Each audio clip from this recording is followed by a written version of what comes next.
हम class start करने जा रहे हैं। बेटा आज हमें एक्सक्रिएशन इन अर्थवाम और एक्सक्रिएशन इन कॉकरोच पढ़ना है। ये दो जानदार हैं जिनके अंदर एक्सक्रिएशन पढ़ना है। फिर उसके बाद हमारा जो नेक्स्ट टॉपिक है जो कल से हम स्टार्ट करेंगे वो ह्यूमन है। वो बहुत ज़्यादा इम्पॉर्टेंट है, ये भी इम्पॉर्टेंट है। ये जो चीज़ें आपने पढ़ी हैं, excretion in hydra, excretion in planaria, excretion इन अर्थवाम। अब हम पढ़ने जा रहे हैं एक्सक्रिएशन इन कॉकरोच एंड अर्थवाम। दो रहते हैं हमारे ये, फिर ह्यूमन है। जी बेटा, तो अपनी माइक ऑफ रखें, अगर किसी को क्वेश्चन हो तो पूछ सकता है। मेरी कोशिश है कि आप एक टाइम मेरे साथ कोऑर्डिनेट करें ताकि हम ऑनलाइन का एक जो मज़ा है वो हमें आए पढ़ने का जो है। तो उसमें यही होता है कि टीचर पढ़ा रहा हो तो उसके साथ बच्चे भी कोऑर्डिनेट कर रहे हो। मगर जो बदकिस्मती क्या है हमारी कि बच्चे स्टूडेंट्स जो हैं वो आवाज़ें चीखें करते हैं तो हमें म्यूट करना पड़ता है। तो आप कोऑपरेट करें, इंशाल्लाह आपको इन मज़ा आएगा पढ़ने में, समझने में, क्योंकि आपको ही पढ़ाने की कोशिश की जा रही है। आपको पढ़ाने के लिहाज से यही होता है कि आप पढ़ेंगे तो फिर उस लिहाज से हम इस चीज़ को मेंटेन कर सकेंगे।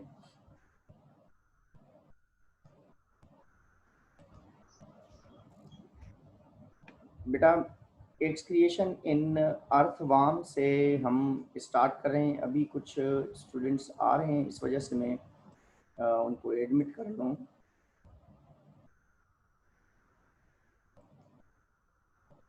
और जिनकी फ़ीस नहीं है पेड, वो भी फ़ीस अपनी पेड कर दें।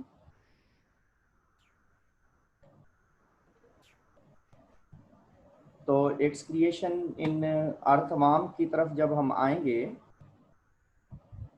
एक्सक्रिएशन इन अर्थवाम की तरफ हम जब आते हैं तो बेटा ये ओप्पो वाले हैं या पता नहीं कौन है ये, इनको तो मैं नहीं करवा रहा। एड वो होंगे जो नाम के साथ आएंगे, जो स्टूडेंट्स विद नेम आएंगे उनको हम ऐड कर पाएंगे। बाकी जिनका मोबाइल नेम है वो ऐड नहीं होगा। Excretion in अर्थवाम and excretion in cockroach. सबसे पहले हम पढ़ने जा रहे हैं एक्सक्रिएशन इन अर्थवाम। बेटा अर्थवाम जो हैं, पहली चीज़ जो टॉक्सिक मटेरियल है, इनमें दो चीज़ें हैं, एक है कार्बन डाइऑक्साइड और दूसरा है अमोनिया। तो इन जानदारों का जो एक्सक्रिएटरी मटेरियल है, नॉर्मली तो हम कहते हैं कि अमोनिया ये रिलीज़ करते हैं। अमोनिया बेटा क्यों रिलीज़ करते हैं, सानिया बता सकती हैं मुझे, सानिया आबिद? बेटा ये एक्सक्रिएशन में अमोनिया क्यों रिलीज़ करते हैं, है पता? इस वजह से अमोनिया रिलीज करते हैं क्योंकि ये सॉफ्टिकेटेड हैं। दो टाइप के जानदार मैंने आपको बताया कि थे कि अमोनिया रिलीज करेंगे, या तो सॉफ्ट बॉडीड ऑर्गेनिजम्स होंगे, या मैंने दूसरी चीज आपको बताई। आवाज आ रही है मेरी बेटा, आवाज आ रही है नो गर्ल? सर। जी यस सर। जी सर आ रही है। क्रिएशन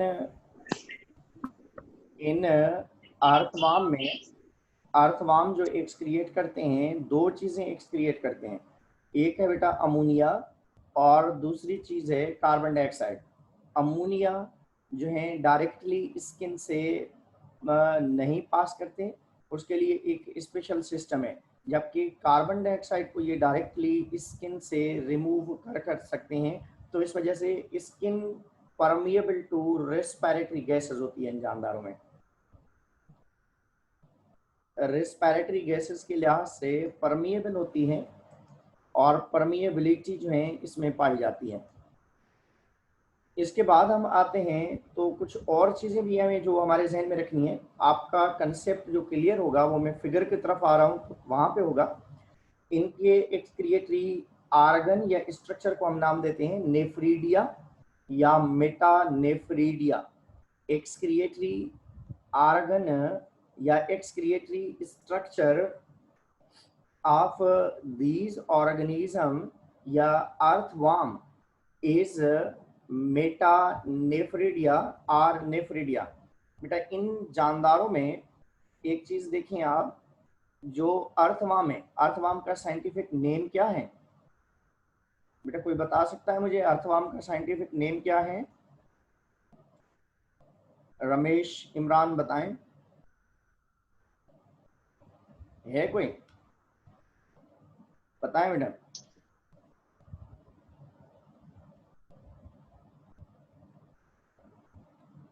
बताएं, कोई बता सकता है मुझे आप में से कि जो अर्थवाम है इसका साइंटिफिक नेम क्या है? साइंटिफिक नेम है बेटा इसका Pheretima, Pheretima posthuma. This is the scientific name. ये अर्थवाम का साइंटिफिक नेम है। साइंटिफिक नेम क्या है इसका? मैंने अभी लिखा था Pheretima posthuma, posthuma. This is the scientific name of earthworm. Earthworm का जो साइंटिफिक नेम है वो है फेरिटीमा पोस्थ्यूमा। और इसको आप क्योंकि इटैलिक नहीं हो रहा तो आप इसको अंडरलाइन कर दें, क्योंकि अंडरलाइन करने का मतलब ये होता है कि this is a scientific name. और इनके एक्सक्रिएटरी स्ट्रक्चर को हम मेटानेफ्रिडिया कहते हैं। और उसके बाद एक्सक्रिएटरी नाइट्रोजीनियस वेस्ट क्या है इसका? अमोनिया, NH3 है बेटा। और इसकी बॉडी के अंदर जो एक्सक्रिएशन के लिए जो नेफ्रीडिया, एक ट्यूब को हम नेफ्रीडिया कहते हैं, तमाम ट्यूब्स को मिलाकर इनके लिए टर्म यूज किया जाता है metanephridia. Single structure is known as a nephridia, और तमाम स्ट्रक्चर्स को मिलाकर एक ही हम नाम देते हैं, दैट नोन इज मेटानेफ्रीडिया का नाम दिया जाता है। और मेटानेफ्रीडिया में दिखा रहा हूं आपको, बताऊंगा कि कैसे हैं। These are the openings. Metanephridia हैं क्या असल में? These are the openings. ये नेफ्रिडिया की ओपनिंग्स हैं बेटा। ये मेटानेफ्रिडिया या नेफ्रिडिया की ओपनिंग्स हैं। एक ओपनिंग को हम नाम देते हैं नेफ्रोस्टोम, और दूसरी ओपनिंग को हम नाम देते हैं नेफ्रिडियोपोर। और दूसरी चीज बेटा, हर सेगमेंट के अंदर ये स्ट्रक्चर रिपीट होती है, तो उस स्ट्रक्चर की वजह से repetition of excretory and reproductive organs in each segment होने की वजह से इनको कहा जाता है मेटामेरिकली सेगमेंटेड। मेटामेरिकली सेगमेंटेड क्यों कहते हैं? क्योंकि इन जानदारों की बॉडी के अंदर सेगमेंटेशन होती है, और हर सेगमेंट इंटरनली दूसरे सेगमेंट के साथ रिजेंबल कर रहा होता है। तो सेगमेंटेशन, रिपीटेशन की वजह से हम नाम देते हैं कि ये जानदार मेटामेरिकली सेगमेंटेड ऑर्गेनिजम्स हैं। Metamerically segment. हम अब आते हैं फिगर की तरफ। हमें बाद में पता चलेगा कि ये क्या और किस तरीके से हैं। Next, this is a figure, you should keep in mind, this is a figure of earthworm। ये बेटा किसकी फिगर है?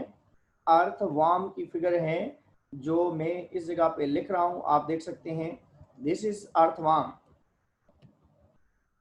This one is earthworm. ये क्या है बेटा? दिस वन इज अर्थवार्म, ये है अर्थवार्म।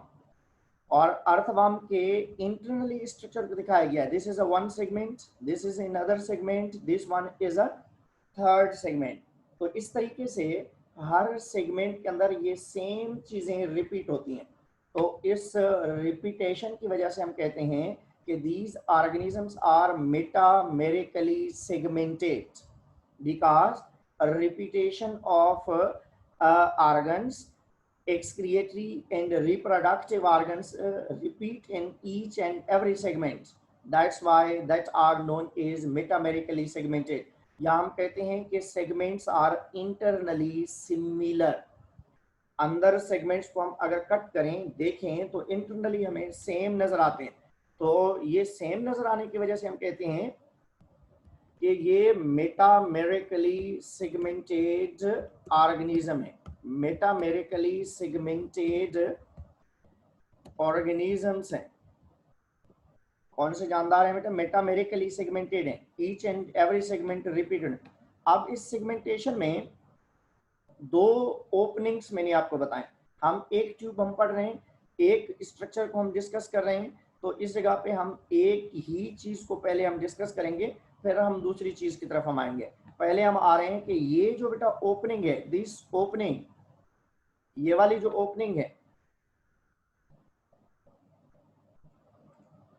ये इस पॉइंट पे बेटा ये वाली जो ओपनिंग है, this opening is known as nephrostome, जैसे इस जगह पे बताया गया है। दिस इज नोन एज, इसको हम नाम देते हैं, क्या नाम देते हैं? This is known as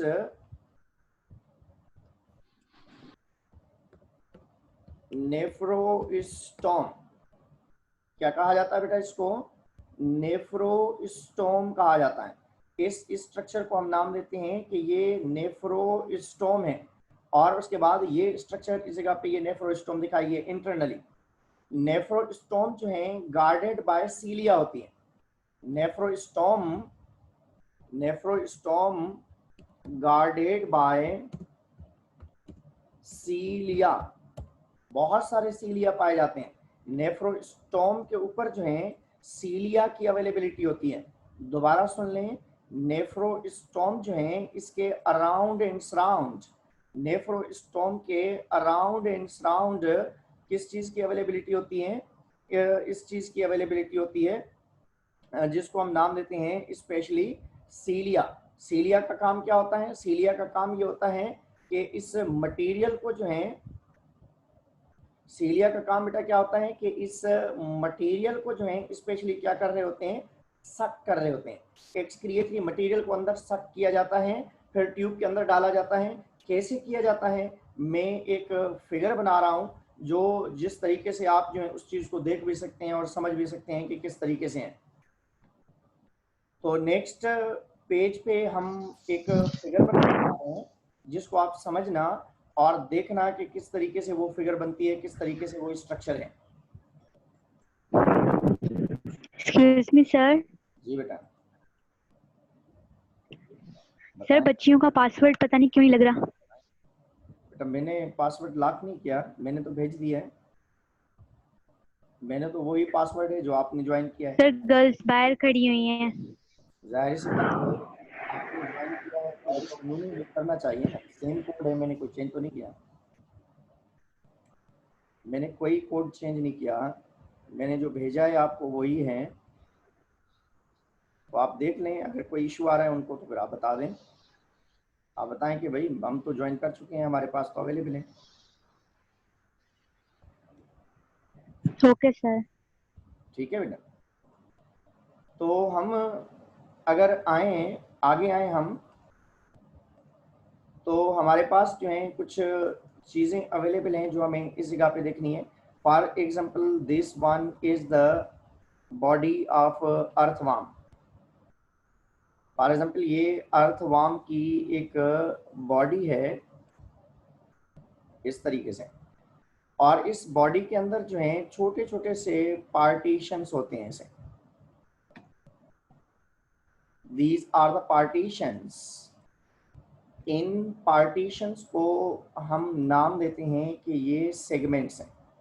in partitions को नाम दिया जाता है, क्या नाम दिया जाता है? दीज पार्टीशंस, ये जो पार्टीशंस हैं इन पार्टीशंस को नाम दिया जाता है सेगमेंट। सेगमेंट्स कहा जाता है बेटा। ये सेगमेंट्स हैं। इन सेगमेंट्स के अंदर दो चीजें रिपीट होती हैं, एक एक्सक्रिएटरी और दूसरा reproductive organ. There is a repetition of excretory and reproductive organs. इस जगह पे एक्सक्रिएटरी और रिप्रोडक्टिव ऑर्गन्स जो है इनकी क्या होती है? रिपीटेशन होती है। तो एक्सक्रिएटरी और रिप्रोडक्टिव ऑर्गन्स की रिपीटेशन होने की वजह से इनको हम नाम देते हैं मेटामेरिकल। इस जगह पे एक्सक्रिएटरी ऑर्गन्स जो है रिपीट होते हैं। कैसे रिपीट होते हैं? For example this is a tube, इस तरीके से अवेलेबल होती है ऐसे tube.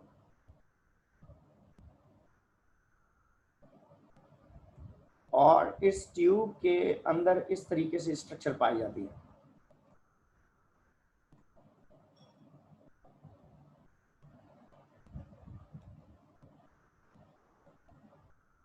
This is internal structure. मैं एक छोटी सी स्ट्रक्चर बना रहा हूँ, फिर उसके बाद में एक बड़ी स्ट्रक्चर की तरफ मैं आऊँगा। इस तरीके से बेटा ये बॉडी है सीलोम, क्योंकि अर्थवार्म क्या है, सीलोमेट ऑर्गेनिजम्स है, तो इनका एक्सक्रिएटरी मटेरियल बॉडी के अंदर सीलोम के अंदर पाया जाता है इस तरीके से। This is coelom. सीलोम के अंदर जो है ये एक स्ट्रक्चर्स पाई जाती हैं, दीज आर नोन एज सीलिया। सीलिया पाए जाते हैं।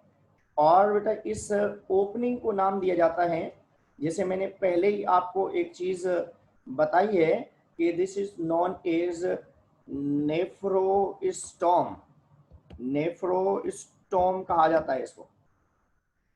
जो ओपनिंग है this is known as nephrostome, और जो दूसरी तरफ ओपनिंग है जो नेक्स्ट साइड पे बॉडी से मटेरियल को एक्सक्रिएट आउट करने के लिए, ये वाली जो ओपनिंग है दिस इज नॉन एज नेफ्रिडियोपोर।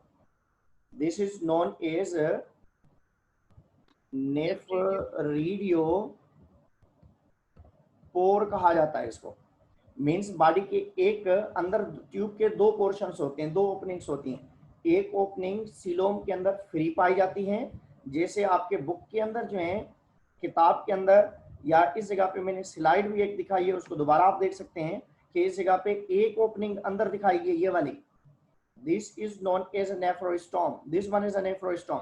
और ये नेफ्रोस्टोम इस एक्सक्रिएटरी मटेरियल को कलेक्ट कर रहा है, और कलेक्ट करने के बाद जो है ये स्ट्रक्चर को आगे लेके जा रहा है, या फर्दर जो है इस चीज को हम स्टडी करेंगे। देखें मैं इसको रिमूव कर देता हूं ताकि आपको नजर जो है आसानी से नजर आ रही है।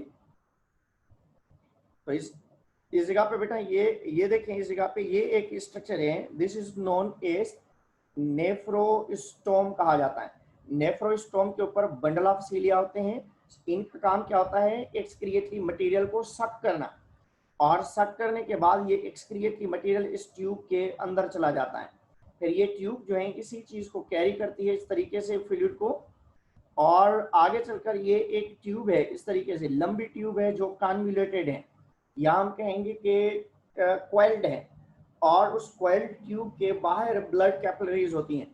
Blood capillary, these are the first organism that have close type circulatory system. Earthworm या फाइलम एनिलिडा वाले जानदार जो हैं इनमें क्लोज टाइप सर्कुलेटरी सिस्टम पाया जाता है, जबकि इससे पहले जो जानदार हमने स्टडी किए हैं उनमें क्लोज टाइप सर्कुलेटरी सिस्टम नहीं होता। फाइलम पोरीफेरा में, फाइलम नाइडेरिया या निडेरिया में, फाइलम प्लेटिहेल्मिन्थेस में, इन जानदारों के अंदर क्लोज टाइप सर्कुलेटरी सिस्टम नहीं होता। किस टाइप का सर्कुलेटरी सिस्टम होता है, ओपन टाइप।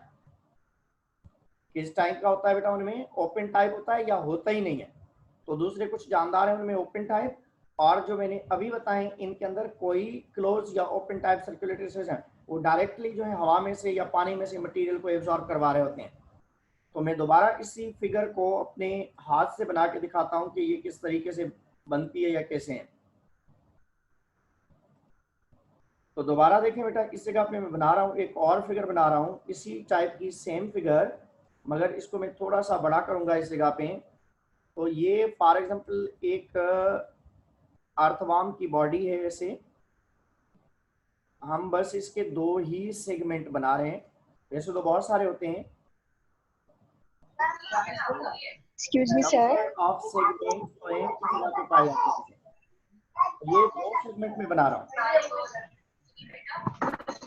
आवाज नहीं है, वरना मैं कर दूंगा।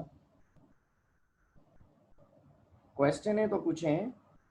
ये एक ट्यूब बना रहा हूं, जो एक ट्यूब है, ये इस तरीके से ये कॉम्प्लेक्स ट्यूब जो है इनमें पाई जाती है। This is the tube. ये क्या है बेटा, दिस इज अ ट्यूब। ये एक्सक्रिएटरी ट्यूब है। एक स्ट्रक्चर को हम नाम देते हैं कि दिस इज अ नेफ्रिडिया।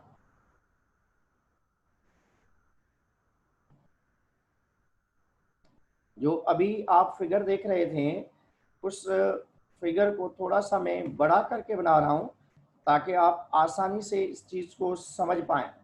पहले हम आते हैं एक ट्यूब की इस ओपनिंग के ऊपर। This is known as cilia. ये क्या है बेटा, सीलिया है, ये सीलिया है।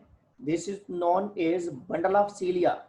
और इन सीलिया का काम क्या है, फ्लूइड को कलेक्ट करना, इस जगह पे एक्सक्रिएटरी मटेरियल अवेलेबल है, this is a excretory material. ये क्या है? एक्सक्रिएटरी,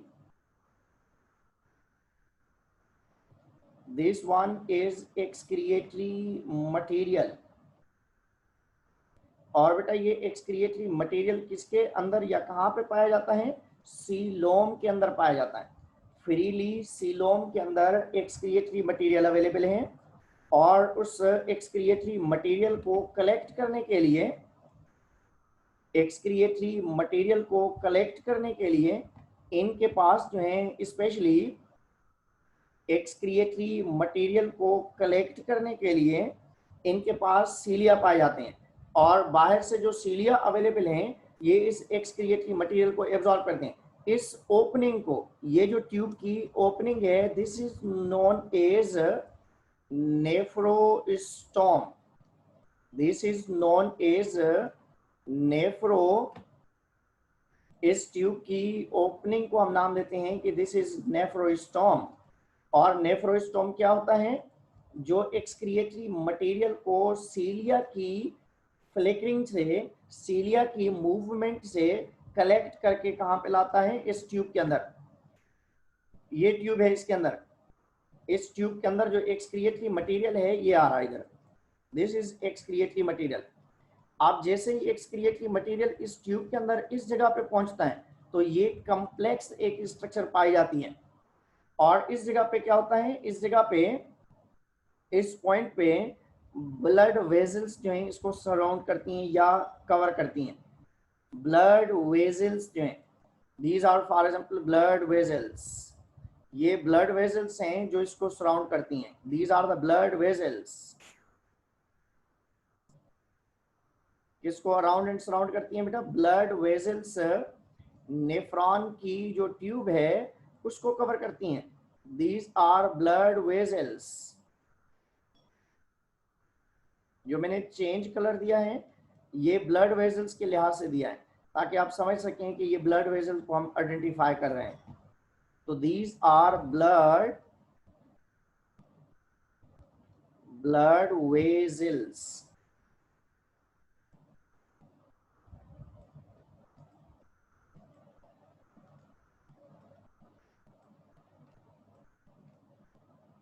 ब्लड वेजल्स है मैडम। अब तमाम चीजें जो ब्लड से रिक्वायर्ड हैं, तमाम चीजें जो ब्लड से रिक्वायर्ड हैं वो एब्जॉर्ब हो जाएंगी किसके अंदर? ब्लड के अंदर। वो तमाम चीजें जो ब्लड को रिक्वायर्ड हैं, कौन कौन सी चीजें ब्लड के अंदर एब्जॉर्ब हो सकती हैं? तमाम चीजें एब्जॉर्ब हो सकती हैं जो एक्सक्रिएटरी थी इधर, सिवाय एक चीज के, वो है अमोनिया। मींस ब्लड के अंदर, मींस इस तरफ से ब्लड, इस एक्सक्रिएटरी मटेरियल का उस तरफ जाना, इसका मतलब ये होता है कि अगर जानदार को पानी चाहिए, अगर जानदार को मिनरल्स चाहिए, अगर जो ऑर्गेनिज्म है कुछ और चीज जो एक्सक्रिएटरी मटेरियल, एक्सक्रिएटरी मटेरियल का मतलब ये सिर्फ नहीं है कि टॉक्सिक मटेरियल, एक्सक्रिएटरी मटेरियल का मतलब है कि अनवांटेड सब्सटेंस, एक्सेस सब्सटेंस, या टॉक्सिक या नाइट्रोजीनियस वेस्टेज। तो इस जगह पे री एब्जॉर्प्शन ऑफ नाइट्रोजीनियस वेस्टेज नहीं होगी, नाइट्रोजीनियस वेस्टेज की री एब्जॉर्प्शन नहीं होगी, बाकी तमाम चीजें री एब्जॉर्ब हो सकती हैं। आगे आकर एक थिक या एक पॉइंट के ऊपर आकर जो है ये जमा हो जाएंगे, this point is known as bladder. इसको हम नाम देते हैं कि ये है bladder, this is known as bladder. हमारे पास होता है बेटा यूरिनरी ब्लैडर, मसाना जिसको हम कहते हैं, जिसमें हम यूरिन जमा करते हैं। इन जानदारों के पास क्या पाया जाता है? ब्लैडर पाया जाता है, और इसी ब्लैडर के अंदर थोड़ी देर के लिए एक्सक्रिएटरी मटेरियल को जमा करते हैं, फिर उसके बाद इसी मटेरियल को जमा करने के बाद बॉडी से एक्सक्रिएट आउट कर देते हैं। तो इनकी बॉडी के ऊपर एक पोर पाया जाता है, दिस पोर, ये जो पोर है, this pore is known as nephridiopore, this is known as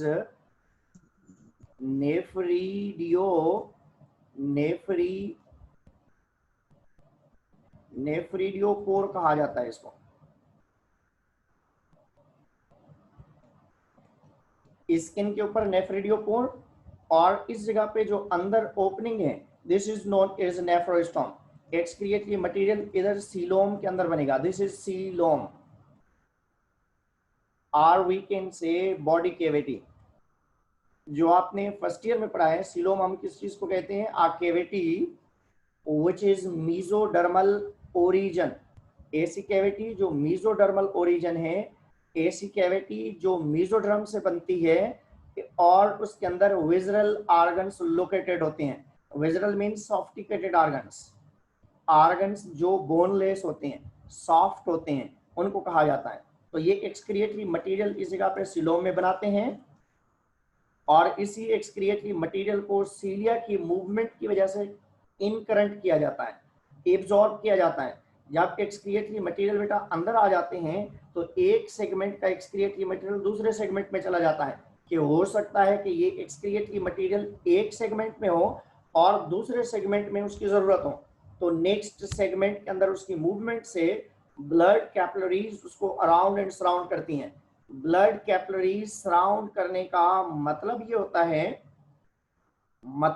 होता है कि इन कैपिलरीज की मदद से तमाम एक्सक्रिएटरी मटेरियल में से रिक्वायर्ड मटेरियल को एब्जॉर्ब किया जाए। मैंने अभी आपको बताया कि इस जगह पे वो तमाम चीजें एब्जॉर्ब हो सकती हैं सिवाय अमोनिया के। अमोनिया को छोड़कर बाकी तमाम रिक्वायर्ड जो चीजें हैं वो दोबारा री एब्जॉर्ब हो सकती हैं। उनमें भले वाटर हो, भले मिनरल्स हो, या कोई और चीज जो एक जानदार को रिक्वायर्ड है, वो जो है इस जगह पे रिक्वायर्ड होती है, वो एब्जॉर्ब होती है। तो दोबारा सुन लें, जो अर्थवर्म है इनकी सॉफ्ट बॉडी होती है और ये नाइट्रोजीनियस वेस्ट में अमोनिया पास करते हैं और स्किन से कार्बन डाइऑक्साइड को रिलीज आउट या एक्सक्रिएट आउट कर सकते हैं। और ये जानदार जो है बेटा, इनकी बॉडी के अंदर छोटे छोटे से ट्यूब पाए जाते हैं। इस एक ट्यूब को नेफ्रिडिया कहा जाता है और हर सेगमेंट के अंदर इसी तरीके से रिपीटेशन होगी। तो उन तमाम नेफ्रिडिया को मिलाकर हम नाम देते हैं कि that is a metanephridia. After protonephridia this is the second step for the development of kidney. तो ये एवोल्यूशन के लिहाज से दूसरा स्टेप है। पहले स्टेप में फ्लेम सेल्स प्रोटोनेफ्रिडिया बने और दूसरे स्टेप के अंदर जो है इन सेल्स की या इन स्ट्रक्चर्स की फॉर्मेशन हुई सेल के अंदर, इनके अंदर अर्थवर्म के अंदर। तो आगे जब हम जी बेटा क्वेश्चन है सर ट्यूब वाला पॉइंट रिपीट आवाज नहीं आ रही, सर ट्यूब वाला पॉइंट रिपीट कीजिए, दोबारा बता दूं। तो ये जानदार जो हैं इनकी बॉडी के अंदर केमिकल सब्सटेंस पॉइंट, इनको हम एक्सक्रिएटरी मटेरियल कहते हैं और इस एक्सक्रिएटरी मटेरियल को सीलोम से अंदर लेके जाते हैं। This one is known as opening is known as a nephrostome. और नेफ्रोस्टोम की जो ओपनिंग है वहां पे सीलिया पाए जाते हैं जो इनकरेंट क्रिएट करते हैं। ऐसे एक्सक्रिएटरी मटेरियल को अंदर सक करते हैं।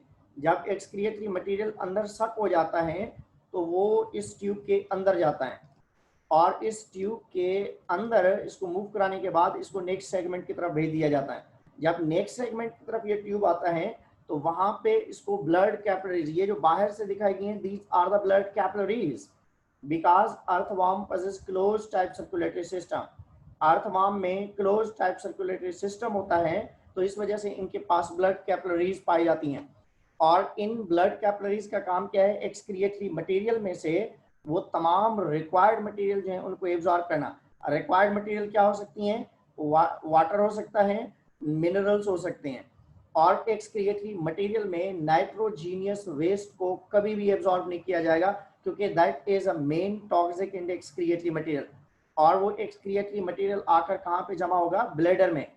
जब ब्लैडर भर जाएगा तो स्किन पे ओपनिंग है ये, this opening is known as nephrostome कहा जाता है इसको, सॉरी नेफ्रिडियोपोर कहा जाता है। इंटरनल जो ओपनिंग है इस ट्यूब की नेफ्रोस्टोम, एक्सटर्नली स्किन के ऊपर जो स्ट्रक्चर पाई जाती है दैट्स नोन एज नेफ्रिडियोपोर। और इस नेफ्रिडियोपोर की मदद से ये बॉडी से इस चीज को एक्सक्रिएट आउट करते हैं या रिमूव करवा देते हैं। तो आज हम आगे थोड़ा सा आगे सिर्फ आपको दिखा देता हूं, फिर उसके बाद आपसे क्वेश्चन लेता हूं, अगर आपको क्वेश्चन है। कल हम आगे पढ़ेंगे एक्सक्रिएशन इन कॉकरोच, मगर आपको थोड़ा सा आइडिया होना चाहिए कि ये जानदार कैसे होते हैं। बेटा ये कॉकरोच है,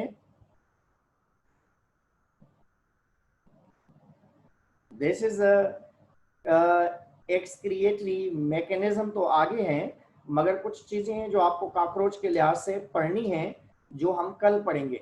कॉकरोच मैं आपको थोड़ा सा ओवरव्यू दे देता हूं।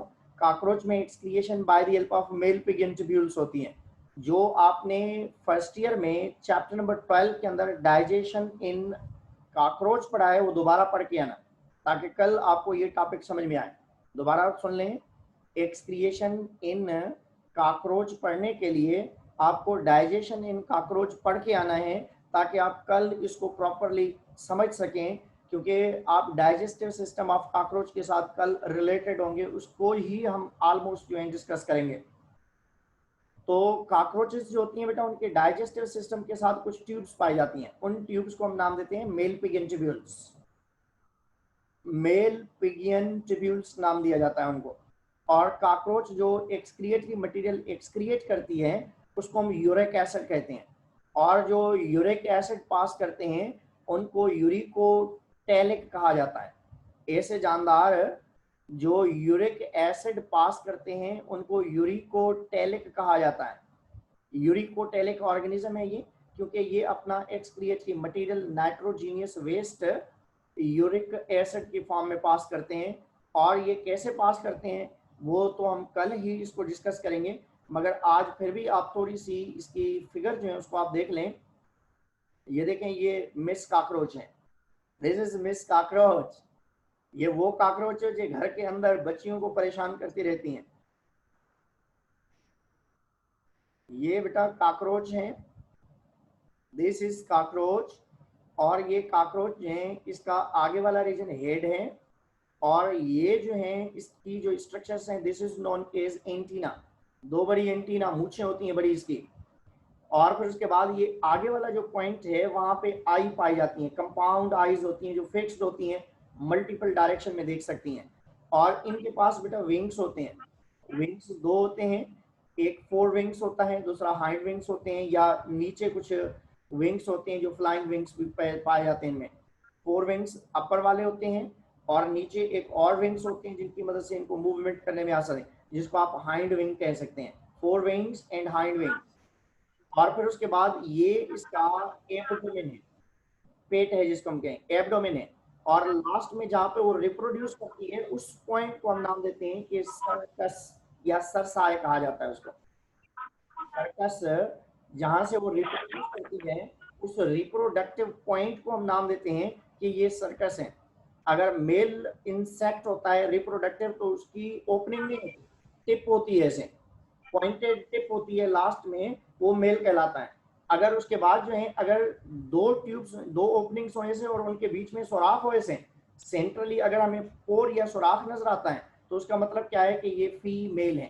तो मेल और फीमेल की आइडेंटिफिकेशन हम इस बेस पे करते हैं। ये वॉकिंग लेग्स हैं इसकी, तो कितनी वॉकिंग लेग्स होते हैं इनके पास? 6 होती हैं, क्योंकि ये अर्थ्रोपोड है। ये कॉकरोच का जो साइंटिफिक नेम है वो है पेरीप्लेनेटा अमेरिकेना। साइंटिफिक नेम है पेरीप्लेनेटा अमेरिकेना। और उसके बाद जो है ये जानदार जो है फाइलम अर्थ्रोपोडा से बिलोंग करते हैं, और इनका क्लास है बेटा इंसेक्टा। इंसेक्टा। और विंग्स होने की वजह से इनका ग्रुप है टेरिगोटा। टेरिगोटा है। हम एक्सक्रिएशन इन कॉकरोच कल पढ़ेंगे इंशाल्लाह। मैंने फिगर भी इस जगह पे लगाई हुई है, ये वाली फिगर है, जो इंशाल्लाह कल हम इसको एक्सप्लेन करेंगे जब आप जो हैं चैप्टर नंबर 12 फर्स्ट ईयर के डाइजेशन इन कॉकरोच को पढ़ के आएंगे। तभी आपको ये बात समझ में आएगी और आप जो है आसानी से इस चीज़ को समझ पाएंगे। तो आपके अगर कोई क्वेश्चंस हो तो आप पूछ सकते हैं।